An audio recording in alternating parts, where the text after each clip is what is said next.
Hello everyone. I thought in view of what is going on right now, I thought it's best that I give a full account of myself and what has been going on in my life of late.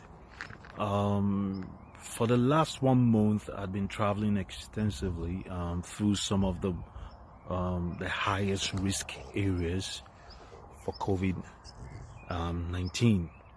I'd gone to over 9 cities of the US, including most cities in the East Coast and Las Vegas, and the Midwest as well. And these were all really hard hit areas. I'd gone to Iceland, Amsterdam, as well as France.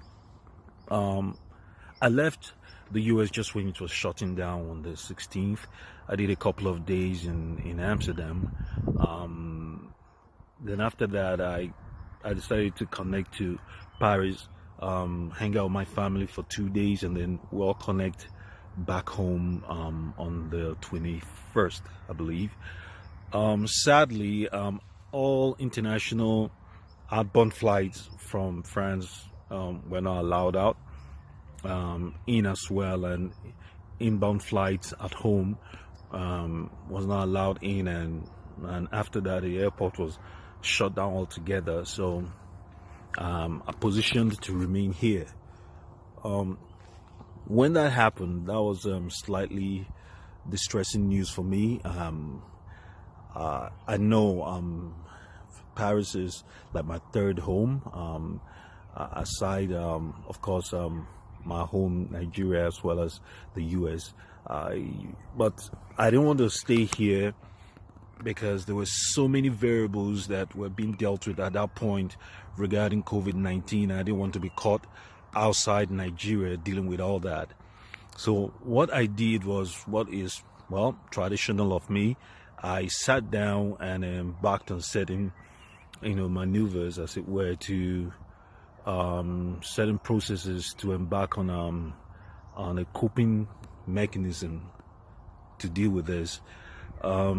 But it dawned on me soon after that, of course, no pun intended, we're here to speak our truth given the situation at hand. I thought it was best that I'm in a country where, given the worst case scenario, if things go west, I beg your pardon, given the worst case scenario, if things go south, I prefer to be somewhere in the west where at least whatever health concerns I would have, I know I'll be in the best hands. So I stayed back and did the responsible thing of me and quarantined. I did a self-quarantine for 14 days. As at yesterday, or day before yesterday rather, I was given a clean bill of health and my family were allowed to come and see me. But other than that, I did the proper thing, stayed indoors, went through the process, went through the motion, and then came out at the end of the tunnel, with a clean bill of health. So I decided today, for friends and family and associates that are wondering where I've been for the last couple of weeks, I'm fine, I'm doing well, everything is on point. My family is doing okay as well. But you see, within the 2 weeks I stayed indoors, it got me thinking of what is really going on. Taking a rather different approach, a rather different perspective, looking at it through the prism of someone that is involved in it directly, and someone that's been around the highest risk areas as well. And it gave me a lot of grave concerns.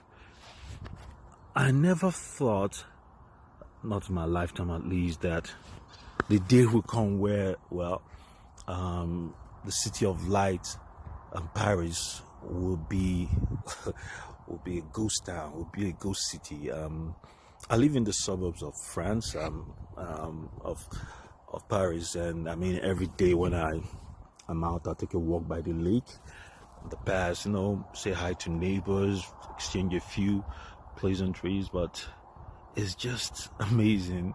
It's just a thing of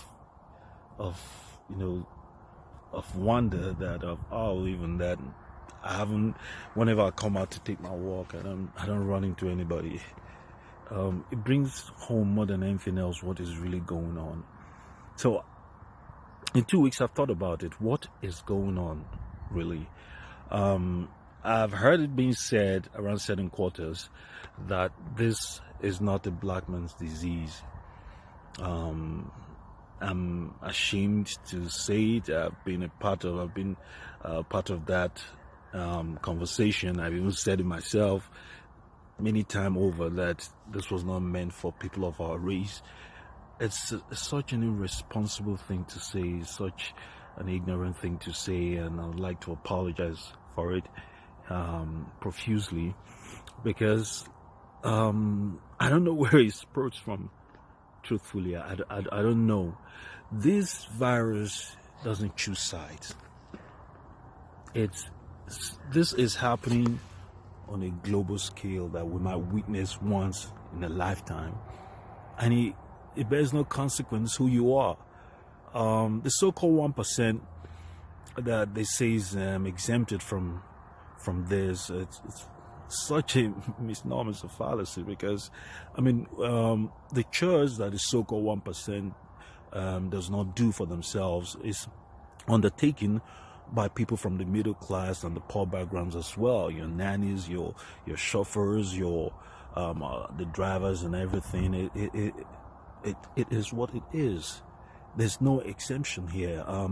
Whether you play partisan politics, or you're liberal, or you're an independent, it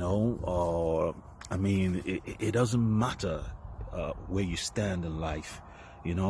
It bears no consequence. Your creed, religion, class, status, race, or gender. It really doesn't count anymore. It doesn't matter if you have $1 million in your account, or you have 50 naira in your account. It still doesn't hold any water at present. The people that have passed as a result of this devastation is not. You're not any better than them. Yes, we mourn them. Memories. The question now remains: why is this going on? I know everybody has come on social media and has done literally overnight to a philosopher, and I hate to sound cliche, and I hate to do what everybody's doing. It really is not my stock in trade. It's not my cup of tea. But I just felt at this point that I had to add my voice, to link credence to this argument. Truthfully, when I picture this scenario before us, I look at it like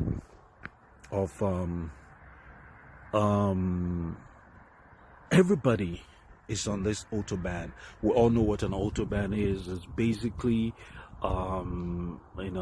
it's basically where you get on and in a fast car and race your heart content without speed limits. That's what I think everybody's doing. Everybody is on a fast-paced pursuit of some sort for something.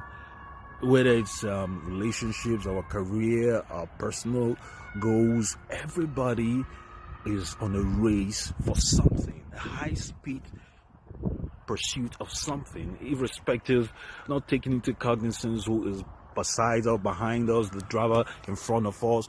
We're just in a fast-paced race to get there first before everyone else. It's also in the media, in the news. It's not called the now news, I believe, where it's not a question of verification or research anymore. It's a question of who gets it out first.